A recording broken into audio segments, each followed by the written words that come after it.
24x7 আমরা current দিতে গিয়ে কি হচ্ছে জানেন, আমরা ৭৬,০০০ কোটি টাকা অলরেডি খরচ করেছি এবং আগামী দিনও এই লাইনের জন্য আরও ৪০,০০০ কোটি টাকা খরচ করব। কিন্তু আমরা চাই দেউচা পাঁচমি হয়ে গেলেও প্রায় ১ লক্ষ ছেলে মেয়ের কর্মসংস্থান হবে। ওখানে আদিবাসী ভাই বোনেরা, সংখ্যালঘুরা যারা জমি দিয়েছে তারা প্রত্যেকে হোমগার্ডের চাকরি পেয়েছে এবং তাদের টাকার প্যাকেজ দেওয়া হয়েছে, তাদের ঘরবাড়ি তৈরি করে দেওয়া হচ্ছে। আগামী দিন ওই সব জায়গায় তারাই কাজ করবে। যারা জমি দিয়েছেন, আমাদেরও অনেকটা জমি ছিল, এখন ওটা আমি উদ্বোধন করিনি অফিসিয়ালি, কিন্তু কাজ শুরু হয়ে গেছে। কারণ আমি মনে করি আগে কাজ তারপরে উদ্বোধন। সুতরাং আমার থিওরি অনুযায়ী আমি চলি।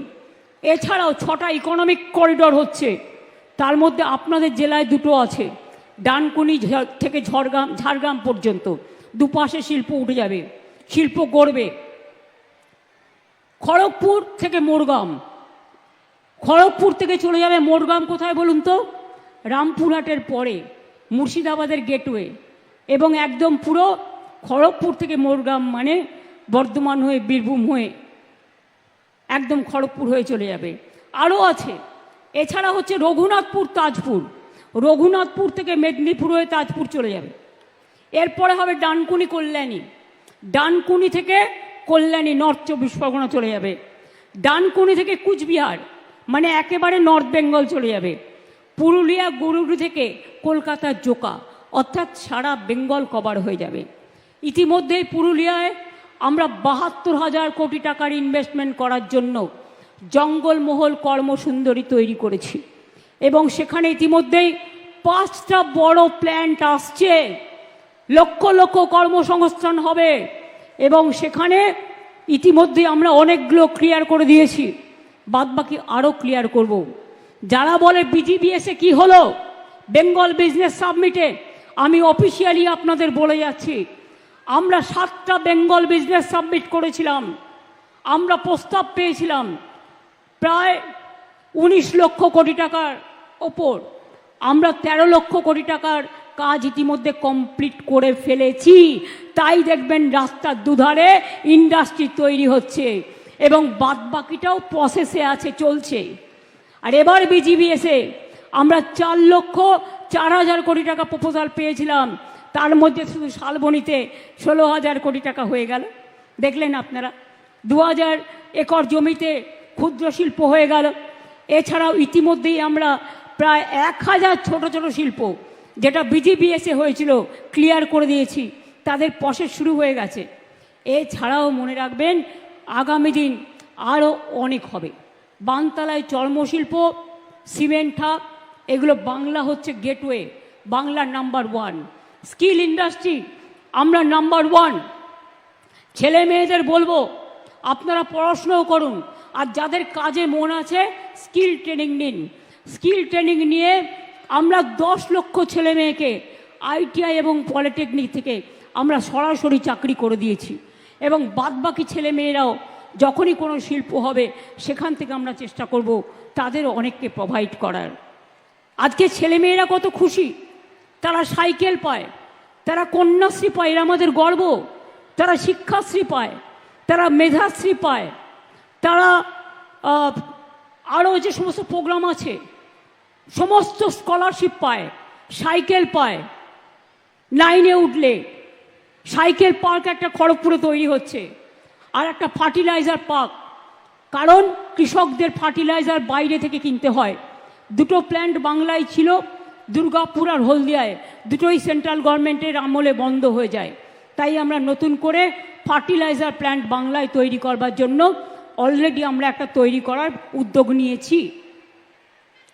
আমাদের বাংলায় শুধু স্মল স্কেল ইন্ডাস্ট্রি আছে 64,000-এর বেশি, 2,11,000 মানুষ কাজ করেন এবং 35,000 কোটি টাকার বেশি আমরা কিন্তু ঋণ দিয়েছি।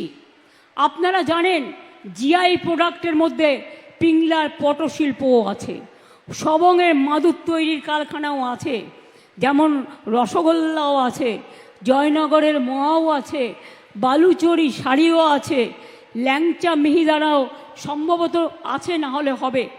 অনেক কাজ করা হয়েছে। পানীয় জল, জল স্বপ্ন প্রকল্পে এই জেলায় 10,42,000 বাড়িতে পানীয় জল পৌঁছে দেবার লক্ষ্যে কাজ করা হচ্ছে। ইতিমধ্যে পাবেন 10,42,000, কাজটা করতে একটু টাইম লাগবে।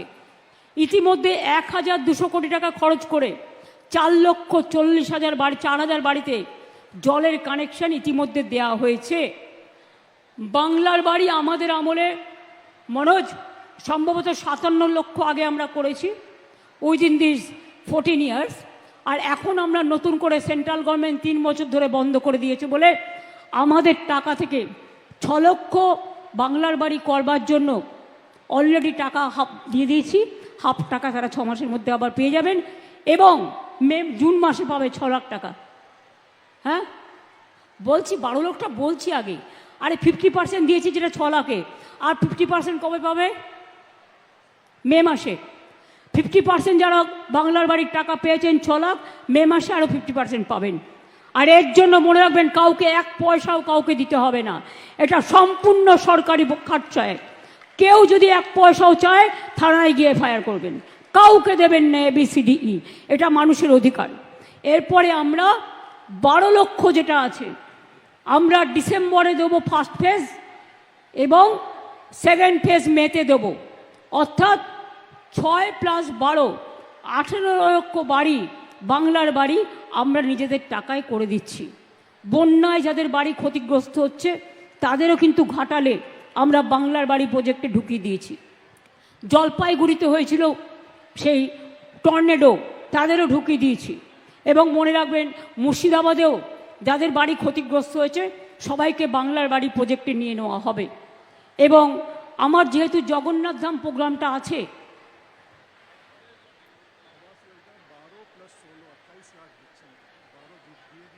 হ্যাঁ 12 আমরা দিয়ে দিয়েছি, আরও 16 দিচ্ছি, মানে 28 লক্ষ। আর এর আগে হয়েছে 57 লক্ষ। এবার হচ্ছে মানে 12 লক্ষ যেটা দিয়ে দিয়েছি, মে মাসে সেকেন্ড ইনস্টলমেন্ট পেয়ে যাবেন।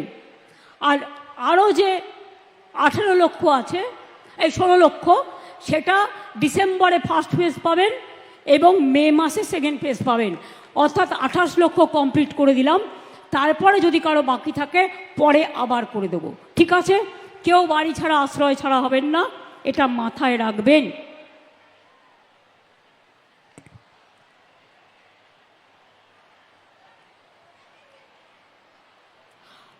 আপনারা জানেন 100 দিনের কাজ করিয়ে সেন্ট্রাল গভর্নমেন্ট টাকা দেয়নি, তাদের টাকা কিন্তু আমরা দিয়ে দিয়েছি। 2700 কোটি টাকা আমাদের লোকেরা গিয়েছিল আন্দোলন করতে,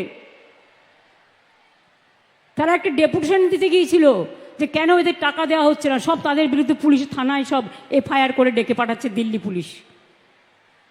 শুধু তাই নয়, আমি কালকে ডেরেকের কাছে শুনলাম ইসি অফিসে ওরা গেছিল একটা প্রতিবাদ নিয়ে, তার বিরুদ্ধেও দিল্লি হাইকোর্টে একটা কেস করা হয়েছে।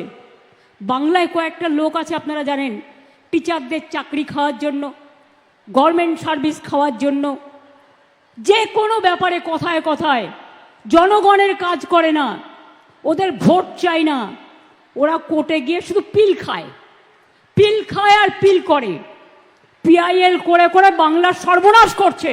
এর জন্য কোর্ট দায়ী নয়, দায়ী যারা মুখে কথা বলে বড় বড়, যারা কোনোদিন কিছু মানুষের জন্য করে না। আমরা চাকরি দেব আর ওরা চাকরি খাবে।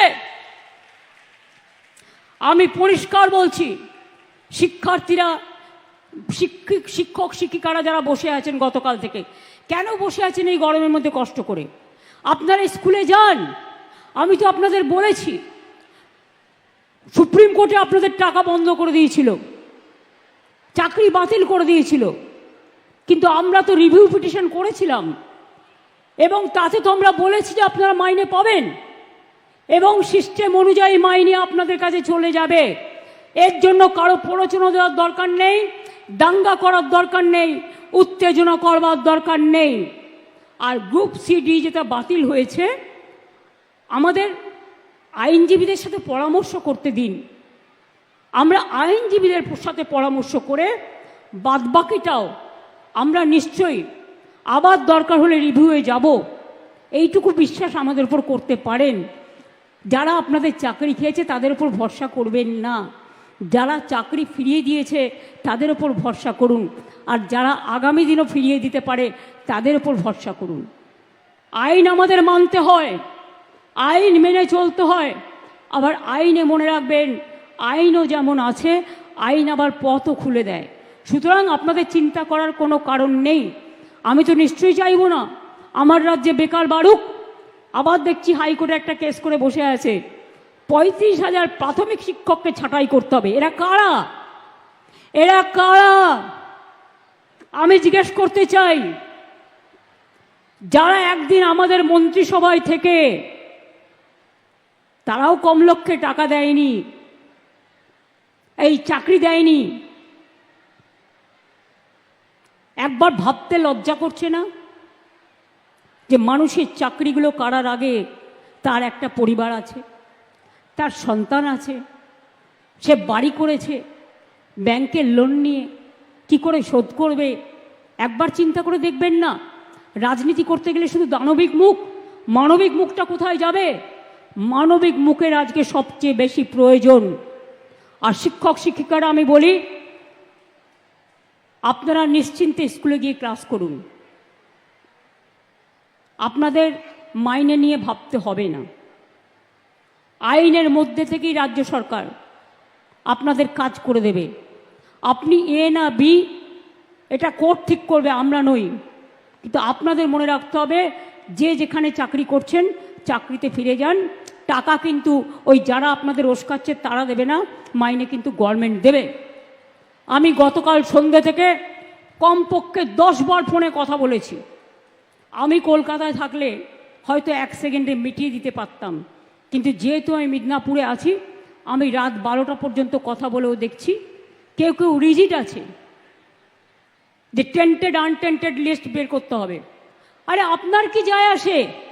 কেন অন্যদের কথায় পা দিচ্ছেন? টেন্টেড কি আনটেন্টেড কি আপনার দেখার তো প্রয়োজন নেই। ওটা দেখার জন্য রাজ্য সরকার আছে, কোর্ট আছে। আমরা এভিডেন্স নেব, আমরা কোর্টের কি বলা হয়েছে দেখব। এটা আপনার তো লিস্টের দরকার নেই। আপনি চাকরি করেন, আপনার চাকরিটা আছে কিনা দেখার দরকার, আপনি ঠিকমতো মাইনে পাচ্ছেন কিনা সেটা আপনার দেখার দরকার। অন্যটা আপনার দেখার দরকার নেই, ওটা আমাদের ওপরে ছেড়ে দিন। মনে রাখবেন ইউপিতে 69,000 লোকের চাকরি গেছিল বিজেপি সরকার থাকাকালীন, কেউ ফিরে পায়নি। আমি তো আপনাদের বলছি আপনারা ফিরে পাবেন।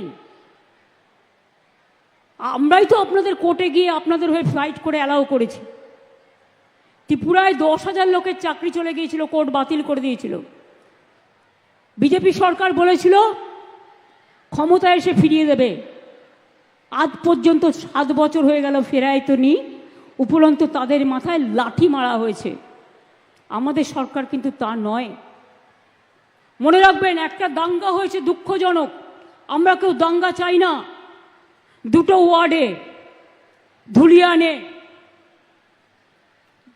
2টো ওয়ার্ডে হয়েছে, সেটাও বহিরাগতরা কিছু লোককে স্থানীয় সাথে নিয়ে কিভাবে করেছে সে চক্রান্ত ফাঁস আমরা করে দেব।